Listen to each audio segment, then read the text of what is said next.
يضلل فلا هادي له وأشهد أن لا إله إلا الله وحده لا شريك له وأشهد أن محمدا عبده ورسوله وما بعد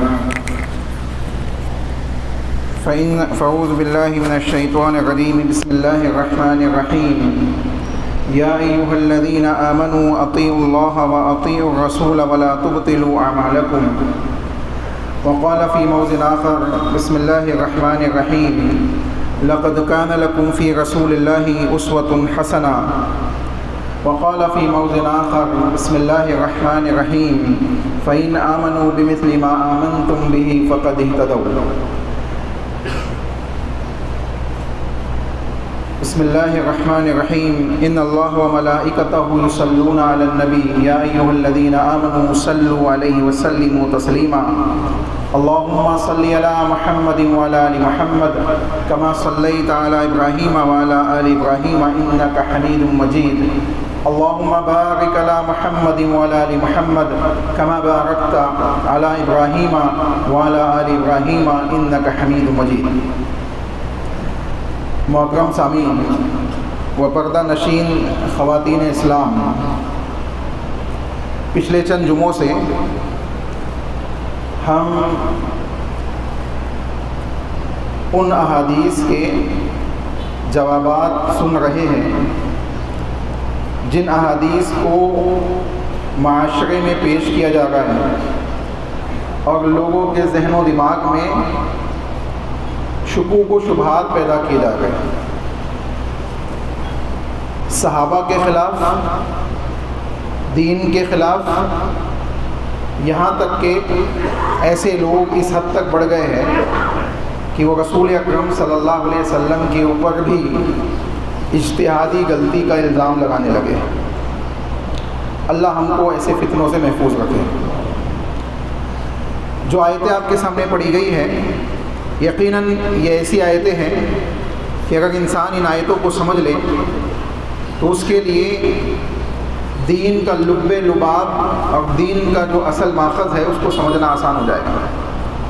ایک مقام پہ تو اللہ نے کہا کہ لوگوں، ایمان والوں، اللہ اس کے رسول کی اطاعت کرو، اپنے اعمال کو برباد نہ کرو۔ دوسرے مقام پہ کہا گیا کہ نبی ہی کو آئیڈیل مانو۔ اب دیکھیں، اللہ اس کے رسول کی اطاعت کو بیان کیا گیا عمل کو بچانے کے لیے، اور رسول اللہ کو آئیڈیل بنایا گیا پوری کائنات کے اندر، یعنی کسی دوسری شخصیت کو آئیڈیل نہیں بنایا گیا، رسول اللہ صلی اللہ علیہ وسلم کو آئیڈیل بنایا گیا۔ اور تیسری طرف ایک طبقہ وہ ہے جو نبی سے جڑتا ہے، امت سے جڑتا ہے، صحابہ کا طبقہ۔ ان کے لیے کہا گیا کہ اگر ایسے ایمان لاؤ گے فَإِنْ آمَنُوا بِمِثْلِ مَا آمَنْتُمْ بِهِ فَقَدِ اهْتَدَوْا، تو ہدایت یافتہ ہو جاؤ گے۔ اب اگر ان تین میں سے اللہ اس کے رسول کی اطاعت، رسول اللہ کو آئیڈیل ماننا اور صحابہ کے فہم منہج کے اوپر چلنا، ان تین میں سے کسی ایک چیز کو بھی انسان چھوڑ دے تو یقین جانیے دین کو سمجھ نہیں سکتا ہے، دین کے اوپر چل نہیں سکتا ہے، صحیح راستے کو، صراط مستقیم کو پا نہیں سکتا ہے۔ کیوں؟ اللہ اس کے رسول کی اطاعت کے ساتھ اعمال کا تعلق جڑا ہوا ہے۔ عمل ضائع ہو جائیں گے، عمل ضائع ہو جائیں گے، اور اللہ اس کے رسول کی اطاعت ہی انسان کے لیے کامیابی کا ذریعہ ہے۔ رسول اللہ کو آئیڈیل بنا کر کے کہہ دیا گیا کہ کائنات کا کوئی بھی شخص ہو، اگر اس کی بات نبی کے مخالف ہے اس کو چھوڑ دیا جائے گا۔ اور تیسری طرف صحابہ کی جماعت کو بیان کر دیا گیا کہ صحابہ یہ وہ جماعت ہے جو اللہ اس کے رسول کی اطاعت، اس کے فہم، رسول اللہ کے آئیڈیل ہونے کو سمجھتے ہیں، اس کی صحیح تفہیم، صحیح سمجھ اگر کسی جماعت کے پاس ہے، ایمان والے کوئی ہے جو صحیح معنوں میں اس بات کو سمجھتے ہیں، وہ صحابہ ہیں۔ تو معلوم پڑا کہ اگر دو لوگ دلیل دے گئے، اور دونوں کی باتیں ایک دوسرے کے مخالف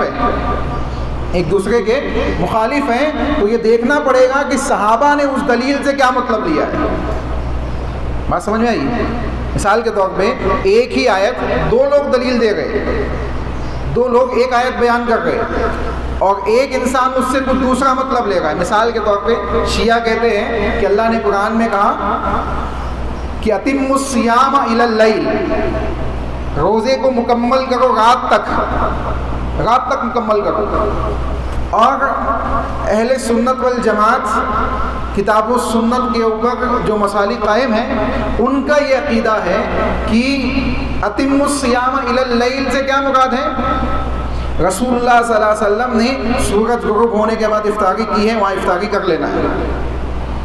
اب جب ایک ہی دلیل سے دو الگ الگ مطلب لیے جا گئے ہیں تو یہ دیکھا جائے گا صحابہ نے کیسے سمجھا ہے. تو جب ہم دیکھتے ہیں صحابہ کو تو معلوم پڑتا ہے کہ صحابہ سورج غروب ہونے کے فوراً بعد افطاری کر لیتے تھے.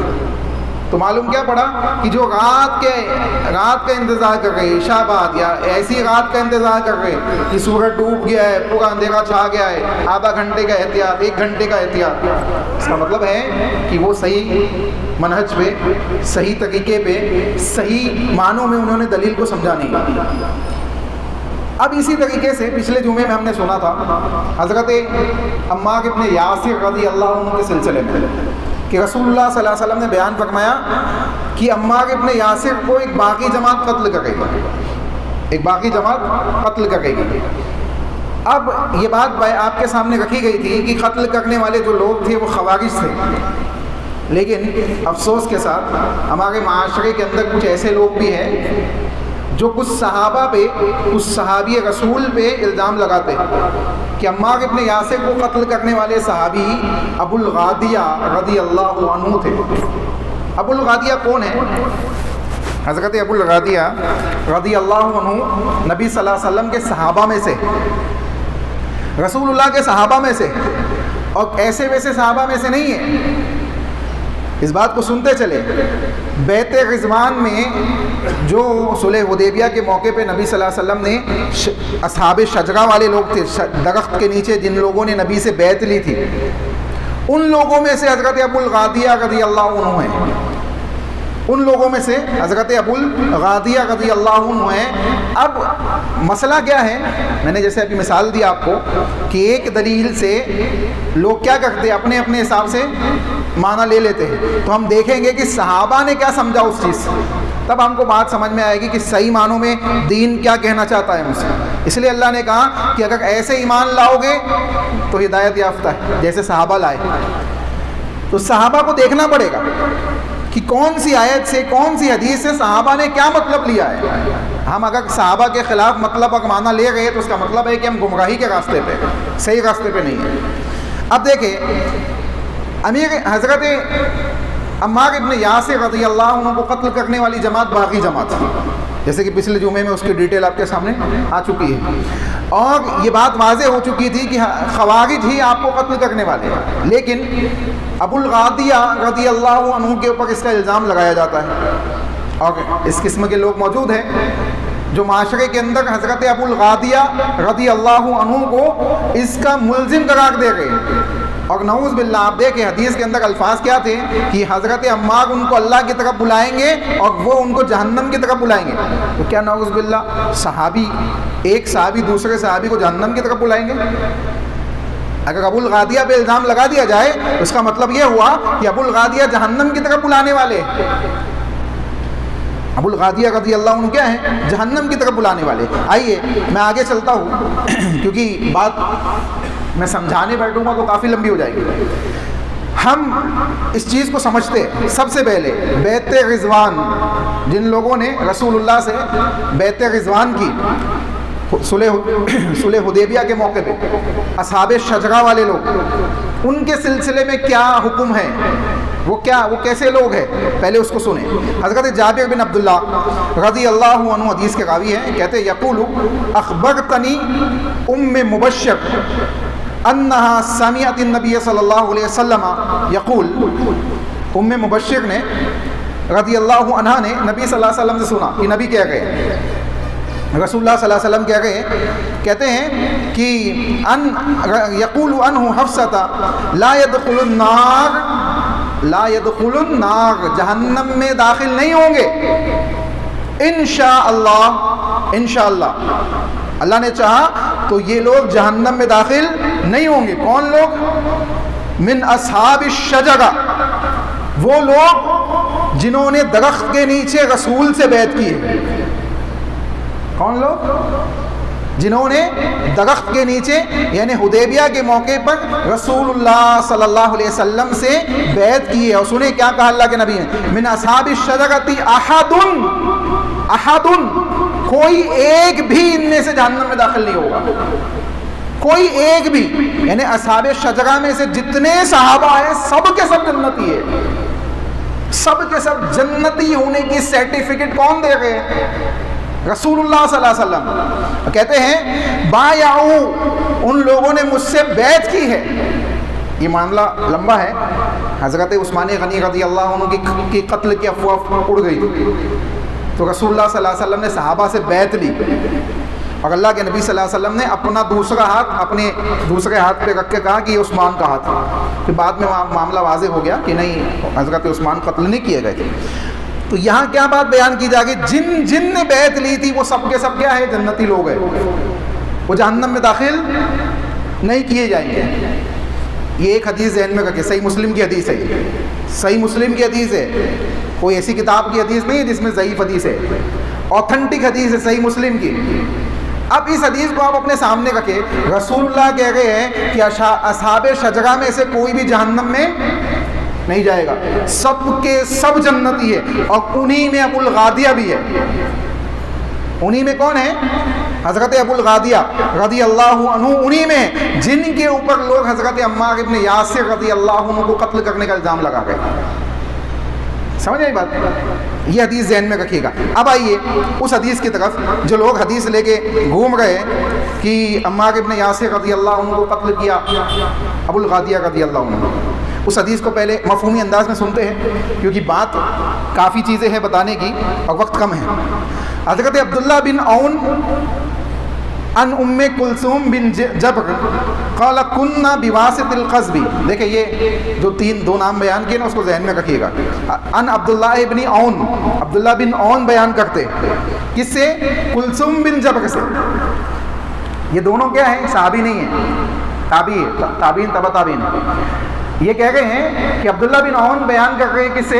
کلثوم بن جبر سے نقل کر رہے ہیں۔ کہتے ہیں کننا بواسط القصب عند عبد العالی بن عبداللہ بن عامر قال فاذا عنده رجل يقال له ابو الغادیہ، ہم عبد العالی کے گھر میں تھے، اس کی مجلس میں بیٹھے ہوئے تھے، ایک شخص جس کا نام ابو الغادیہ تھا وہ بھی وہاں موجود تھا، ابو الغادیہ رضی اللہ عنہ وہ بھی وہاں موجود تھے۔ استسقى ماء فأتي بإناء فضة، کہتے ہیں کہ پھر انہوں نے پانی مانگا تو ان کو پانی دیا گیا چاندی کے برتن میں، چاندی کے پیالے میں پانی دیا گیا۔ کس میں؟ چاندی کے برتن میں۔ کہا انہوں نے کیا کہا جب چاندی کے برتن میں پانی دیا گیا؟ فابا ان یشرب، انہوں نے پینے سے انکار کر دیا۔ فذکر النبی صلی اللہ علیہ وسلم فذکر الحدیث لا ترجعوا بعدی کفارا او ضلالا، اللہ کے نبی صلی اللہ علیہ وسلم کی حدیث بیان کی کہ میرے بعد کافر اور گمراہ مت ہو جانا۔ ابو الغادیہ رضی اللہ عنہ حدیث بیان کر رہے، کہتے ہیں انہوں نے یہ حدیث بیان کی۔ ابن عدی کہتے ہیں لا یضرب بعضکم رقاب بعض، میرے بعد کافر مت ہو جانا، گمراہ مت ہو جانا، نبی کہہ گئے کہ ایک دوسرے کی گردنوں کو تم مارنے لگو۔ اب اتنی حدیث انہوں نے ابھی بیان ہی کی تھی، اتنی حدیث بیان کی تھی، آگے کی حدیث نہیں بیان کی تھی، اتنی حدیث بیان کی تھی۔ کہتے ہیں فَإِذَا رَجُلٌ، وہاں ایک آدمی تھا، يَسُبُّ فُلَانًا، وہ دوسرے سے الفاظ یعنی غلط بات یعنی چلانے لگا، چیخنے لگا، ڈانٹنے لگا، یا یسبو کا ایک معنی گالی گلوچ کرنے لگا، بد کلامی کرنے لگا، بد کلامی کرنے لگا۔ ایک آدمی وہاں تھا جو دوسرے سے جھگڑنے لگا، بد کلامی کرنے لگا۔ کہتے ہیں فلانن فقلت واللہ لئن امکنا، اب وہ آدمی یا یہ جو جملہ ہے اس کے آگے کا جو جملہ ہے اس کے سلسلے میں وضاحت نہیں ہے کہ کون کہہ رہا ہے۔ ابو الغادیہ رضی اللہ عنہ کہہ رہے کہ یہ آدمی کہہ رہا ہے، سمجھ آئی بات؟ اب اس جملے کو لوگوں نے جوڑ دیا کس سے؟ حضرت ابو الغادیہ سے۔ مسئلہ یہی ہے، ہم ایک حدیث پڑھتے ہیں اور حکم لگا دیتے ہیں، تو ایک حدیث پڑھ کے ہم حکم نہیں لگائیں گے، اس حدیث کو سنے پہلے۔ کہتے ہیں کہ یسب فلانن، ایک آدمی نے دوسرے آدمی کو کیا کیا؟ گالی گلوچ کی، برا بھلا کہا۔ فقلت واللہ لئن امکن اللہ منک فی کتبہ فلما کان یوم صفین اذا انا بہ وعلیہ زرع، کہتے ہیں اگر اللہ نے مجھے تجھ پہ غلبہ دیا تو میں تجھے بتاؤں گا، یعنی تیرا معاملہ کروں گا۔ کہتے ہیں کہ جب صفین جنگ صفین کا دن آیا تو اس آدمی سے میرا کیا ہوا؟ آمنا سامنا ہوا، یہاں تک کہ اس نے زرہ پہنی ہوئی تھی، اس نے زرہ پہنی ہوئی تھی، اور اس کی زرہ کے درمیان سے ایک جو سراغ تھا اس پہ میں نے وار کیا اور اس کو قتل کر دیا۔ کہتے ہیں فَإِذَا هُوَ عَمَّارُ بْنُ یاسر، اور وہ عمار ابن یاسر تھے۔ وہ کون تھے؟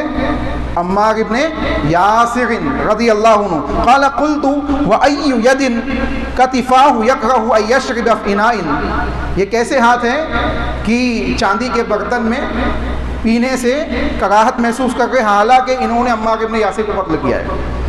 آپ دیکھیں یہ مسند احمد کی حدیث ہے، مسند احمد کے اندر یہ حدیث موجود ہے۔ مسند احمد میں حدیث نمبر ہے 16818، 16818، چھٹی جلد کے اندر حدیث موجود ہے۔ حضرت عمار ابن یاسر رضی اللہ عنہ کے اوپر قتل کے قاتل جو بتایا جاتا ہے ابو الغادیہ کو، اسی حدیث کی بیس پہ، اسی حدیث کی بیس پہ کہ عمار ابن یاسر نے کیا کیا ہے؟ عمار ابن یاسر کو قتل کرنے والے کون ہیں؟ ابو الغادیہ۔ اچھا، اس کے پیچھے ایک بڑا پس منظر ہے کہ اگر ابو الغادیہ رضی اللہ عنہ یا کسی دوسرے صحابی پہ الزام نہ لگایا جائے تو اہل شام یعنی امیر معاویہ کی جماعت باقی جماعت ٹھہر ہی نہیں سکتی۔ اگر کسی صحابی پہ الزام لگا دیا جائے تو پھر امیر شام یعنی حضرت امیر معاویہ رضی اللہ عنہ کی جماعت باقی جماعت ہو جائے گی۔ سمجھ آئی بات؟ ہاں، یہ ڈیفرنس ہے۔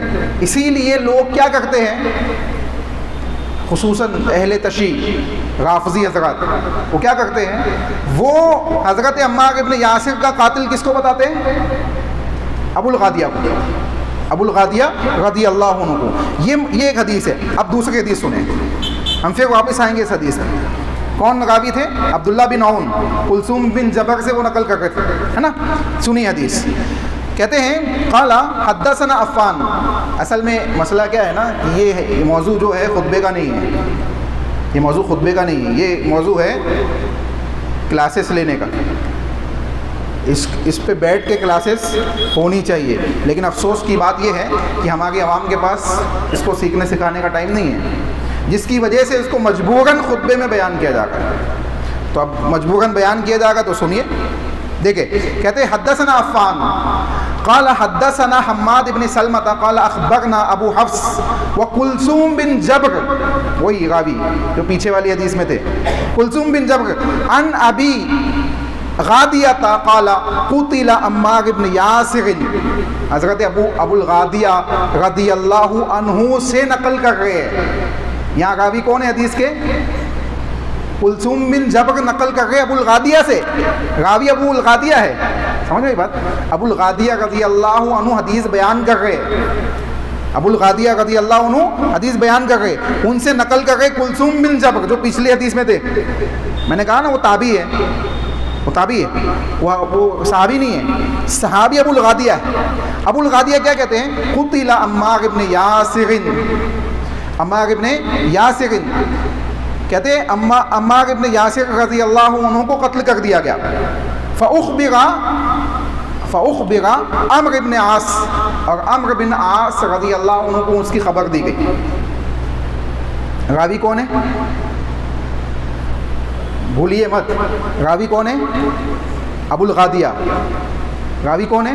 ابو الغادیہ، جن کے اوپر الزام لگایا جا رہا ہے کہ انہوں نے عمار ابن یاسر کو قتل کیا ہے، وہی راوی ہے، وہی حدیث بیان کر رہے ہیں کہ عمار ابن یاسر کو قتل کر دیا گیا، اور اس کی خبر دی گئی کس کو؟ عمرو بن عاص کو، عمرو بن عاص کو خبر دی گئی۔ قال، عمرو بن عاص کہتے ہیں جب یہ سنی نا، یہ بات سنی انہوں نے کہ عمار ابن یاسر رضی اللہ عنہ کو قتل کر دیا گیا جنگ صفین میں، جب یہ خبر حضرت عمرو بن عاص کے پاس پہنچی، قال سمعت رسول اللہ صلی اللہ علیہ وسلم، حضرت عمرو بن عاص کیا کہے؟ میں نے نبی سے سنا ہے۔ میں نے کس سے سنا ہے؟ نبی سے سنا ہے۔ کیا سنا؟ سنیں، اللہ کے نبی صلی اللہ علیہ وسلم سے میں نے سنا، یقول ان قاتلہ وصالبہ فی النار، عمار کا قاتل، قتل کرنے والا، اور اس کا سامان چھیننے والا جہنم میں۔ کون کہہ گئی ہے؟ کون کہہ گئے؟ رسول اللہ صلی اللہ علیہ وسلم۔ بیان کرنے والے کون ہیں؟ ابو الغادیہ۔ سمجھ آئی بات؟ ابو الغادیہ ایک حدیث بیان کر رہے ہیں جس میں حضرت عمرو بن عاص کہہ رہے ہیں کہ میں نے نبی سے سنا ہے کہ عمار رضی اللہ عنہ کو قتل کرنے والا اور ان کا سامان چھیننے والا جہنم میں جائے گا۔ اب بتائیے، ایک صحابی رسول اللہ سے حدیث نقل کر رہے ہیں اور وہی صحابی جا کے عمار کو قتل کر دیں گے؟ ایسی حدیث جس میں نبی کہہ رہے کہ اس کا قتل کرنے والا جہنم میں جائے گا، اور ابو الغادیہ اس حدیث کو سن کر، اس حدیث کو بیان کرنے کے بعد کہاں جائیں گے؟ عمار بن یاسر کو قتل کرنے جائیں گے۔ یہ سوچنے کی بات ہے۔ یہ الزام جو لگایا جا رہا ہے نا صحابی رسول پہ، کوئی ایسی شخصیت نہیں ہے، یہ وہ جماعت ہے جن کے ایمان کو اللہ نے ہدایت کا ذریعہ بنا دیا ہے۔ یہ الزامات مت لگائیے صحابہ پہ، یہ الزامات اگر آپ صحابہ پہ لگائیں گے نا آپ کی آخرت بگڑ جائے گی۔ تو دیکھیں، سنیں، کہتے ہیں فی النار، فقیلا، ایک شخص نے کہا، لعمر، عمرو بن عاص سے کہا۔ عمرو بن عاص نے حدیث بیان کی تھی نا، ابو الغادیہ سے انہوں نے حدیث بیان کی، ابو الغادیہ نے ان سے سنا، انہوں نے نبی سے سنا۔ عمرو بن عاص سے کچھ لوگوں نے جو وہاں موجود تھے اس میں سے ایک شخص نے کہا، فقیلا لعمر بن عاص فإنک ہوا، اے عمرو بن عاص آپ بھی تو ان سے لڑ گئے، یعنی آپ بھی تو معاویہ کی طرف سے ان سے لڑ گئے۔ تو کہتے ہیں ذائق، اللہ کے نبی نے کیا کہا؟ سنو، اللہ کے نبی نے کہا قاتلہ، انما قال قاتلہ وصالبہ، رسول اللہ نے کہا کہ اس کو قتل کرنے والا یعنی عمار بن یاسر کو قتل کرنے والا، ان کا سامان چھیننے والا جہنم میں جائے گا، جنگ لڑنے والا جہنم میں نہیں جائے گا۔ سمجھ آئی بات؟ معلوم پڑا صحابہ اہل شام حضرت امیر معاویہ کی جماعت ہو یا صحابہ حضرت علی کی جماعت ہو، دونوں کے دونوں صحابہ جنتی ہے، کسی بھی طرف سے ہو، کسی بھی طرف سے ہو۔ یہ الزام صحابہ پہ لگانا اور ان کو جہنم کا مستحق بنانے والے لوگ خود جہنم میں جانے والے ہیں، یہ لکھ لیجئے۔ ہاں، صحابہ کی طرف جیسی نسبت ہم دیں گے وہ ہماری طرف لوٹ کے آتی ہے، وہ ہماری طرف لوٹ کے آتی ہے۔ پہلے پارے کا دوسرا رکوع اٹھا کے پڑھ لیجئے۔ منافقین نے کہا کہ یہ بیوقوف ہے، اللہ نے کہا الا انہم هم السفہاء، نہیں، یہ بیوقوف نہیں ہے صحابہ، الا انہم هم السفہاء، یہ خود بیوقوف ہے۔ اللہ نے اصول دے دیا، صحابہ کو جیسا برا بھلا تم کہو گے وہ تمہاری طرف لوٹ کے آئے گا، کہیں اور نہیں جائے گا۔ تو اگر صحابہ کو تم جہنمی کہو گے تو تم خود جہنمی ہو جاؤ گے، کسی بھی صحابی کو۔ تو کہا گیا کہ سنیں، اب یہ حدیث حضرت ابو الغادیہ بیان کر رہے ہیں، اور ابو الغادیہ کیا خود جا کے عمار بن یاسر کو قتل کر دیں گے؟ پتہ کیا چلا کہ جب وہ خود حدیث بیان کر رہے ہیں کہ اللہ کے نبی نے کہا کہ عمار کو قتل کرنے والا، ان کا سامان چھیننے والا جہنم میں جائے گا، تو کیسے قتل کر سکتے ہیں؟ اور دوسرا، دو بات ایک ساتھ تضاد نہیں ہو سکتی ہے۔ ایک جگہ نبی کہہ گئے کہ اصحاب شجرہ والے جنت میں جائیں گے، ہمارا ایمان ہے نا، نبی نے جو کہا وہ ہوگا، ایمان ہے کہ نہیں ہے؟ رسول اللہ نے جو کہہ دیا وہ کہہ دیا، ہم مانتے ہیں کہ وہ ہوگا، دنیا مانے نہ مانے، ہم مانتے ہیں، ہمارا ایمان ہے۔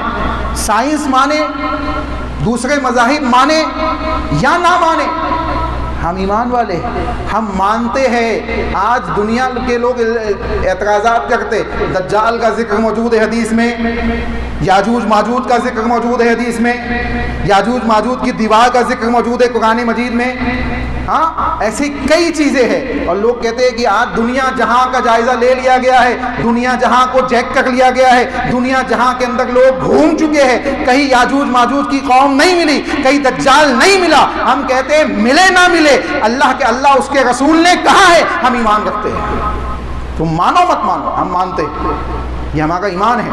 اور یہی وہ ایمان ہے جو صدیق اکبر کا تھا، عمر ابن الخطاب کا تھا، حضرت عثمان غنی کا تھا، حضرت علی ابن ابی طالب کا تھا، حضرت امیر معاویہ رضی اللہ عنہم اجمعین کا تھا. یہ سب کے سب صحابہ کا یہ ایمان تھا کہ جو اللہ نے اس کے رسول نے کہہ دیا وہ کہہ دیا، ہم ایمان رکھتے ہیں، دنیا مانے نہ مانے.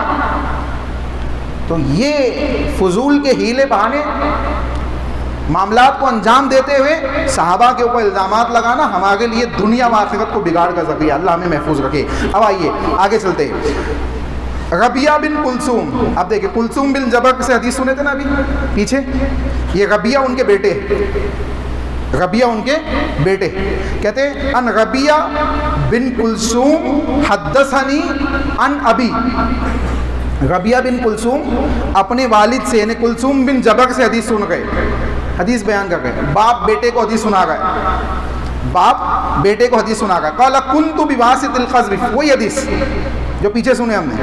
اب اس میں وضاحت سنیں، اس حدیث میں وضاحت سنیں، قاتل کون ہے، خوارج قاتل کیسے ہے، سنیں اس حدیث میں وضاحت. اور چھوڑ دے اگر آج سے پہلے ہم ابو الغادیہ رضی اللہ عنہ کے اوپر الزام لگانے والے لوگوں میں شامل تھے، آج اس مسجد سے اٹھنے سے پہلے اپنی اصلاح کر لے، انشاءاللہ اللہ معاف کر دے گا، اللہ معاف کر دے گا. لیکن اگر آج سننے کے باوجود اگر ہم اپنی اصلاح نہ کریں تو یقین جانیے دنیا و آخرت میں پکڑ ہونے والی ہے. ہاں، اور کیسی پکڑ ہوگی اس حدیث کے آخر میں اس کا ذکر موجود ہے. سنیں، کہتے ہیں ربیہ بن کلثوم اپنے والد سے حدیث سنتے ہیں، بیان کرتے ہیں، کہتے ہیں قال كنت بواسط القذب، ہم واسط القذب کے گھر میں عبد الاعلیٰ کے گھر میں موجود تھے. عبداللہ بن عامر قال الآذن ھذا ابو الغادیہ، ایک شخص نے آنے کی اجازت مانگی، پوچھا گیا کون ہے، کہا وہ ابو الغادیہ رضی اللہ عنہ آنا چاہتے، اندر آنا چاہتے. کہا اجازت دے دو، اجازت دے دو، آنے دو. کہتے ہیں فقال عبد الاعلیٰ ادخلوه فادخلوه وعليه مقطعات فاذا رجل طوال ضرب من الرجال كانه ليس من هذه الامه. اچھے اونچے چوڑے انسان تھے، لمبے چوڑے انسان تھے، دیکھنے دکھانے میں اونچے، جیسے قوم عاد کے لوگ ہوتے تھے نا، ہاں اونچے ہٹے کٹے تھے حضرت ابو الغادیہ. کہتے ہیں وہ اس امت کے شخص معلوم ہی نہیں ہوتے تھے. دیکھیں خود کہہ گئے بیان کرنے والے، کہتے اس ایسے اتنے اونچے کو ہائٹ وائٹ تھی، اچھی ہیلتھ تھی، کپڑا بھی ان کو چست ہو جاتا تھا، تنگ ہو جاتا تھا، کپڑا کیا ہوتا تھا، ٹائٹ ہو جاتا تھا. اور ایسا لگتا تھا اس امت کے شخص ہے ہی نہیں. اس امت کے اندر ہم لوگ دیکھتے ہیں 6 فٹ میگزیمم، ہاں اونچے پوکے لوگ. کہتے ہیں قال رجل طوال ضرب، کہتے ہیں فقد قال كنا، ہاں کننا، حضرت ابو الغادیہ کہہ گئے، آ کے بیٹھے، کہتے ہیں انہوں نے کیا کہا، قال کننا، انہوں نے ہم سے کہا نعد عمار، ہم عمار ابن یاسر رضی اللہ عنہ کے سلسلے میں کیا سوچتے ہیں، کیا ان کے سلسلے میں ہماری ذہنیت ہے، وہ بیان کر رہے. ابو الغادیہ کون بیان کر رہے، ابو الغادیہ بیان کر رہے. کہتے ہیں نعد عمار ابن یاسر خیارن، ہمارے درمیان بہترین لوگوں میں عمار ابن یاسر تھے. اللہ اکبر. ابو الغادیہ کہہ رہے ہمارے درمیان بہترین لوگوں میں کون ہے، عمار ابن یاسر ہے. قال فواللہ انی دیکھیں اب یہاں سے یہاں پہ دیکھیں قالا، دوسرا قالا آ گیا. ابو الغادیہ جو کہہ گئے بات وہ اتنی تھی کہ ہمارے درمیان عمار بہترین لوگوں میں سے ہے. اس کے بعد کہتے قالا، ایک آدمی نے کہا فواللہ انی لغن المسجد قباء، میں مسجد قباء کے پاس تھا، اذا ہوا یقول وذکر تمتا لو وجدت علیہ، اگر میں تجھے پالوں اعوانا حتی اقتلہ، یہاں تک کہ میں تجھے قتل کر دوں. یعنی ایک شخص حضرت عمار ابن یاسر سے کہہ رہا تھا کہ اگر میں تجھے پالوں، تجھ پہ غلبہ پالوں تو تجھے قتل کر دوں گا، تجھے قتل کر دوں گا. قال فلما کان یوم الصفین، اب دیکھیں دوسرا قالا آ گیا، یہ ابو الغادیہ کہہ گئے، ہاں یہی گڑبڑ ہے. ابو الغادیہ کہہ گئے قال فلما کان یوم الصفین، اور جب ہم صفین کے دن تھے، صفین کا دن آ گیا، میدان صفین میں ہم موجود تھے، جنگ صفین میں موجود تھے.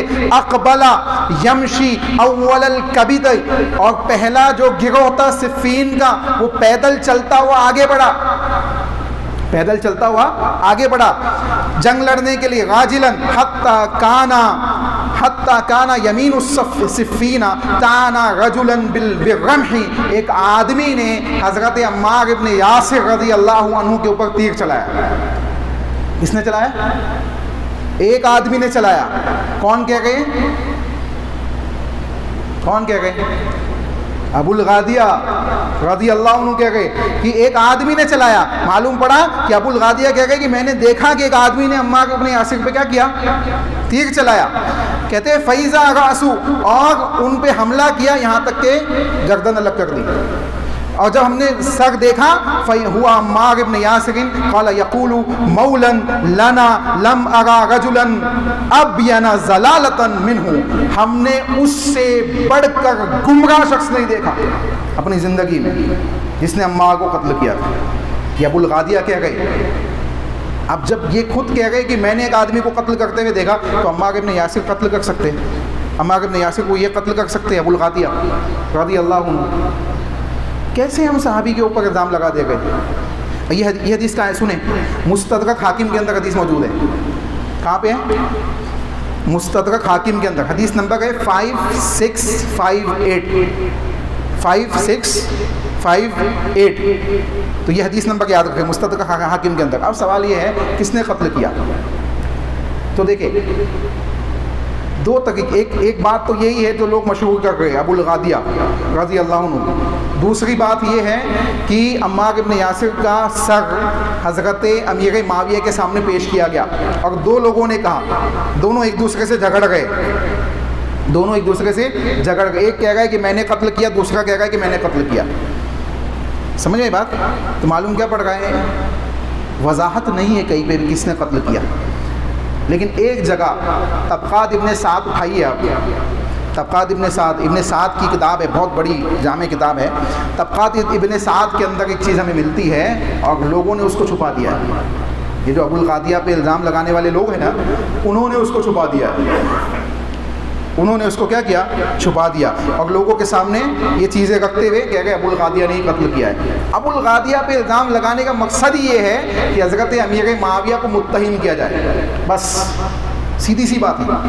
اگر ابو الغادیہ رضی اللہ عنہ سے الزام ہٹ جائے تو واضح بات ہے کہ قتل کرنے والے خوارج ہیں اور کوئی نہیں ہے. صحابہ نہیں ہے. اس کا مطلب ہے کہ باقی جماعت ہے. باقی جماعت کون ہے؟ جنہوں نے عثمان رضی اللہ عنہ کو قتل کیا. آج کے آج تو باقی پیدا نہیں ہوئے نا.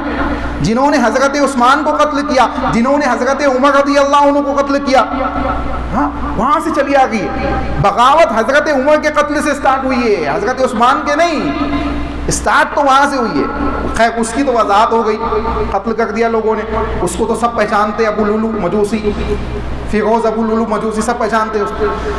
لیکن بعد میں جو دھیرے دیمک کی طرح کھوکھلا کیا گیا معاملہ، اس کے بعد حضرت عثمان کے زمانے میں بغاوت کی گئی، یہاں تک کہ حضرت عثمان کو قتل کیا گیا. اس کے بعد حضرت امیر معاویہ اور حضرت علی ابن ابی طالب رضی اللہ عنہما کے درمیان اختلافات ہوئے اور یہ دونوں گروہ کے اندر شامل ہوئے، یہ باغی لوگ، یہ خوارج لوگ، اور انہوں نے ایک دوسرے کو لڑایا، یہاں تک کہ انہی میں سے کچھ لوگوں نے عمار ابن یاسر کو قتل کیا. وہ کون لوگ تھے؟ دیکھیں سنیں. طبقات ابن سعد کے اندر، طبقات ابن سعد الکبریٰ کے اندر ایک سغرا بھی ہے، چھوٹی ایک بڑی. کبریٰ کے اندر کہتے ہیں جلد 3 کے اندر صفحہ نمبر 264 میں عبداللہ بن عون بیان کرتے ہیں. عبداللہ بن عون، آپ دیکھیں پیچھے آئیے. عبداللہ بن عون بیان کرتے کس سے؟ کلثوم بن جبر سے. سمجھ آئی بات؟ عبداللہ بن عون کس سے بیان کر رہے ہیں؟ کلثوم بن جبر سے، جو پیچھے حدیث ہم نے سنی. یہاں پہ طبقات ابن سعد کے اندر وہی عبداللہ بن عون بیان کر رہے ہیں کہ کچھ لوگوں سے تین لوگوں نے کیا کیا؟ عمار ابن یاسر رضی اللہ عنہ کا قصد کیا قتل کرنے کے لیے. حضرت عمار ابن یاسر رضی اللہ عنہ کا قصد کیا، یعنی عمار ابن یاسر پہ وہ ٹوٹ پڑے قتل کرنے کے لیے. 3 لوگ. وہ 3 لوگ کون تھے؟ سنیں. کہتے ہیں عبداللہ بن عون بیان فرماتے ہیں کہ عمار ابن یاسر کی طرف 3 لوگ متوجہ ہوئے قتل کرنے کی نیت سے. وہ 3 لوگ کون تھے؟ ایک تھا عقبہ بن عامر الجہنی. عقبہ بن عامر الجہنی، دوسرا عمرو بن حارث خولانی، تیسرا شریک بن سلمہ مرادی۔ یہ 3 لوگ تھے جنہوں نے مل کر حضرت عمار بن یاسر کو قتل کیا، عمار بن یاسر کو قتل کیا، اور انہی نے حضرت عمار بن یاسر کا سر حضرت امیر معاویہ کے سامنے پیش کیا۔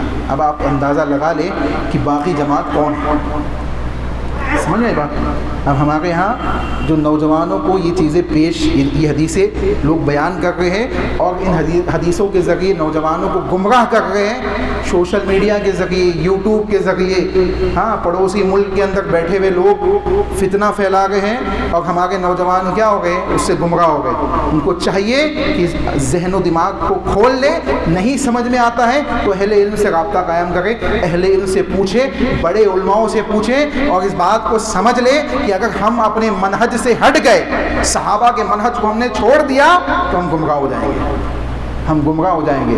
اچھا، اگر آج 1450 سال بعد آپ اٹھ کر ابو الغادیہ رضی اللہ عنہ کے اوپر الزام لگا گئے کہ ابو الغادیہ نے قتل کیا ہے، تو اس زمانے کے کسی ایک صحابی کی گواہی دکھا دیجئے جنہوں نے یہ کہا ہو کہ یہی وہ ابو الغادیہ ہے جنہوں نے عمار بن یاسر کو قتل کیا ہے۔ ایک گواہی کسی صحابی کی دکھا دیجیے۔ ان کے صحابہ تھے نا، صحابہ تھے کہ نہیں تھے؟ ابو الغادیہ نے اگر عمار بن یاسر کو قتل کیا ہے تو صحابہ تو دونوں طرف تھے، تو کسی ایک صحابی کی گواہی دکھا دیجئے کہ عمار بن یاسر کو قتل کرنے والے ابو الغادیہ ہے رضی اللہ عنہ ہے۔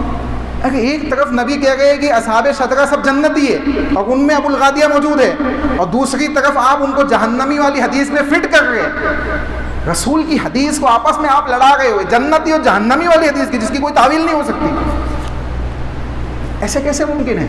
یا تو جنتی ہوگا یا تو جہنمی ہوگا۔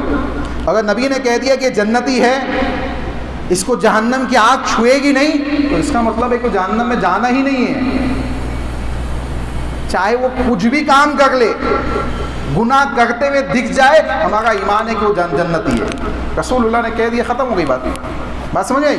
تو یہ ذہن میں رکھے۔ اللہ سے دعا ہے کہ اللہ ہمیں فتنوں سے محفوظ رکھے، اپنے ایمان کی حفاظت کرنے کی توفیق عطا فرمائے، صحیح معنوں میں اللہ اس کے رسول کی اطاعت کے ساتھ اپنی زندگیوں کو گزارنے کی توفیق عطا فرمائے۔ اے اللہ ہم سے جو خطائیں ہوئی اسے معاف فرما، اے اللہ جو غلطیاں ہوئی اسے معاف فرما، اے اللہ جو گناہ ہم سے سرزد ہوتے اسے معاف فرما، اے اللہ عبادتوں میں جو کوتاہیاں ہم سے ہوتی اسے معاف فرما، اے اللہ ہم گنہگار ہیں، خطا کار ہیں، لیکن مالک تیرے بندے ہیں، تو تیرے ہی لیے عبادتوں کو انجام دیتے ہیں، تیرے ہی سامنے پیشانی کو جھکاتے ہیں، تجھے ہی وحدہ لا شریک جانتے ہیں، اے اللہ تجھے ہی وحدہ لا شریک مانتے ہوئے زندگی گزارتے ہیں، اے اللہ ہم تجھ ہی سے دعا مانگتے ہیں کہ تو ہمارے گناہوں کو معاف فرما، ہمیں رجوع اللہ کرنے کی توفیق عطا فرما، اللہ تیری عبادت کی طرف، تیری نیکیوں کی طرف، عمل صالح کی طرف، تیری رضا کی طرف ہمیں لوٹنے کی توفیق عطا فرما، اے اللہ ہمارے گناہوں کو معاف فرما، اے اللہ مجمع عام میں ہوں یا تنہائیوں میں جو ہم نے گناہ سرزد کیے ہیں، اے اللہ ہم سے جو گناہ ہو گئے ہیں اللہ انہیں معاف فرما، اے اللہ ہماری خطاؤں کو معاف فرما، اے اللہ ہماری خطاؤں کو معاف فرما،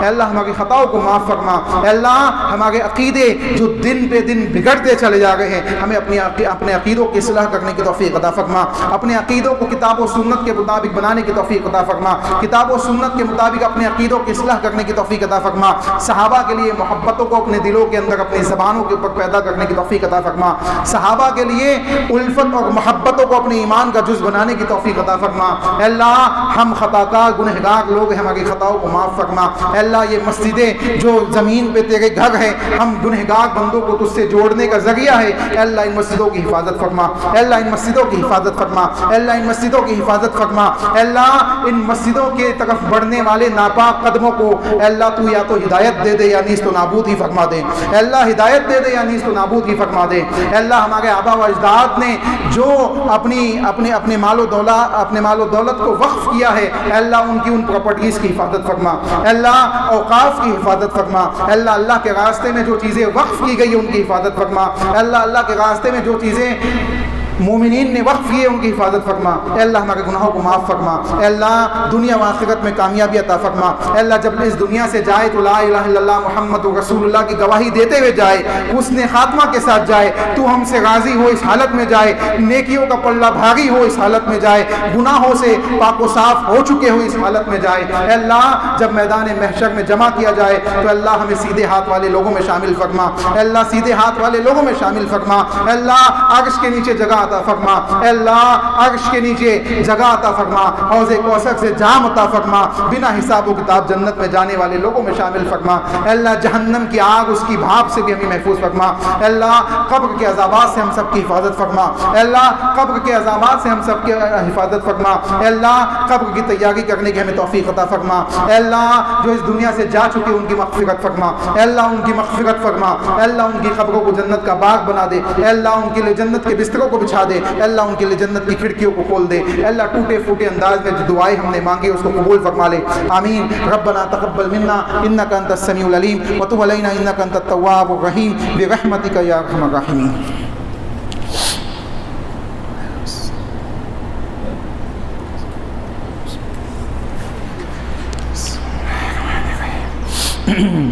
إن الحمد لله نحمده ونستعينه ونستغفره ونعوذ بالله من شرور أنفسنا ومن سيئات أعمالنا، من يهده الله فلا مضل له ومن يضلل فلا هادي له، وأشهد أن لا إله إلا الله وحده لا شريك له، وأشهد أن محمدا عبده ورسوله، أما بعد فأعوذ بالله من الشيطان الرجيم، بسم الله الرحمن الرحيم، إن الله وملائكته يصلون على النبي يا أيها الذين آمنوا صلوا عليه وسلموا تسليما، اللهم صل على محمد وعلى آل محمد كما صليت على إبراهيم وعلى آل إبراهيم إنك حميد مجيد، اللهم بارك على محمد وعلى آل محمد كما باركت على إبراهيم وعلى آل إبراهيم إنك حميد مجيد۔ عباد الله رحمكم الله، إن الله يأمر بالعدل والإحسان وإيتاء ذي القربى وينهى عن